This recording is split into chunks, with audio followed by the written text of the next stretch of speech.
حضرت امام شافعی فرماتے ہیں میرے علاقے کا ایک نوجوان تھا، عالم فاضل نہیں تھا پر نیک بڑا تھا، میرے ساتھ حج کرنے آ گیا اور مجھے وہاں جا کے پتا چلا وہ بھی آیا ہوا ہے۔ فرماتے ہیں وہ حج میں بڑی کوشش کرتا اس سے ملنے کی، تو کہتا حضور کیا حج میں باتیں کرنی، رب رب نہ کریں، احرام باندھا ہوا ہے بعد میں بات کریں گے۔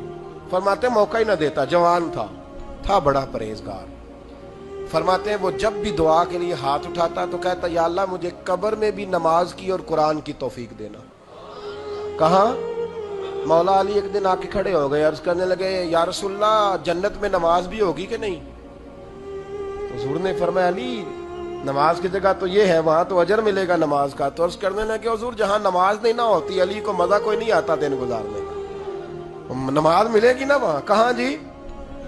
اللہ ہی خیر کرے، میں نے بیان ہی بڑا مشکل شروع کر دیا۔ جنت میں نماز کی تلاش۔ تو امام شافعی فرماتے ہیں کہ وہ نہ دعا مانگ رہا تھا یا اللہ قبر میں بھی توفیق دینا، اور میرے قابو نہیں آتا تھا، میں بڑی کوشش کرتا ذرا بیٹھے کو بات چیت کروں پر وہ نکل جاتا اور اپنی عبادت میں لگ جاتا۔ فرمانے لگے ایک دن نہ وہ حتیم کے پاس بیٹھ کے قرآن پاک پڑھ رہا تھا، میں 2-3 دفعہ گزرا تو پڑھ ہی رہا تھا، میں نے کہا آج قابو آ گیا ہے۔ میں اس کے پیچھے بیٹھ گیا اور میرے دل میں خیال تھا کہ جتنا بھی آج پڑھے گا نا میں نے اسے 2-4 باتیں کر کے ہی جانا ہے۔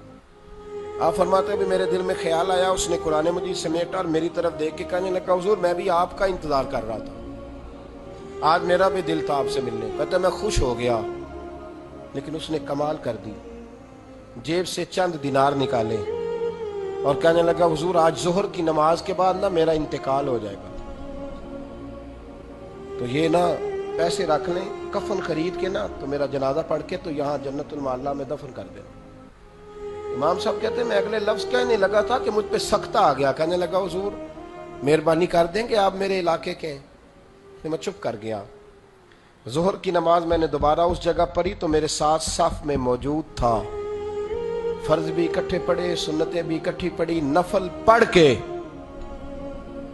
جب میں نے توجہ کی تو وہ زمین پہ لیٹا ہوا تھا۔ میں قریب جا رہا تھا تو اس کے کلمے کی آواز میرے کانوں میں آ رہی تھی، اور جب تک میں اس کے پاس پہنچا اس کی روح پرواز کر گئی تھی۔ عرش فرشتے بانگاں ملیاں، مکے پہ گئی شور، بلے شاہ ایسا نہیں ہوں مرنا، اتنے مر گیا ہی کوئی ہور۔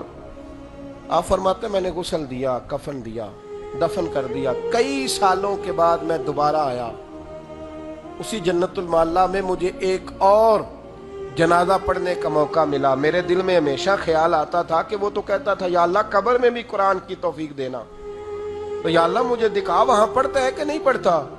تو امام صاحب فرماتے ہیں وہ میرے دل میں بات تھی، اللہ نے موقع دیا، میں دوبارہ جنازے میں گیا تو جو قبر کھودی گئی وہ اس کی قبر کے بالکل ساتھ تھی۔ اچانک میری نظر پڑی تو قبر کی دیوار گر گئی، لوگ پریشان ہو گئے، کہنے لگے آپ عالم اب آپ بتائیں کیا کرنا ہے؟ تو کہتا ہے میں نے جھانک کے ذرا آگے دیکھا تو اندر بیٹھ کے قرآن پاک پڑھ رہا تھا، تو میری طرف دیکھ کے کہنے لگا السلام علیکم امام صاحب، یہ دیوار شیوار کوئی نہیں گری، یہ اللہ نے آپ کی دعا قبول کر لی ہے۔ آپ کو پتہ چل گیا نا رب نے مجھے قبر میں بھی قرآن پڑھنے کی توفیق عطا فرمائی، سمجھ آ گئی نا آپ کو؟ فرمانے لگے اب دیوار بند کر دو اور مہربانی کرنا دوسروں کو نہ بلانا۔ میں ٹھیک ہو گیا، آپ کی دعا قبول ہو گئی۔ بھائی قرآن پاک سے دلچسپی، شوق پیدا کریں، ذوق۔ یار کچھ نہ ہو سکے تو اسے دن میں ایک دفعہ چوم کے سینے سے تو لگایا کرو، اس میں ہی بڑا ذائقہ ہے، اس میں ہی بڑا لطف ہے، کبھی اس سے پیار تو کر کے دیکھو۔ یہ اللہ کی کتاب ہے اور اس کا ایک ایک حرف وہ ہے جس کی تشریح مدینے کے چاند نے بیان فرمائی۔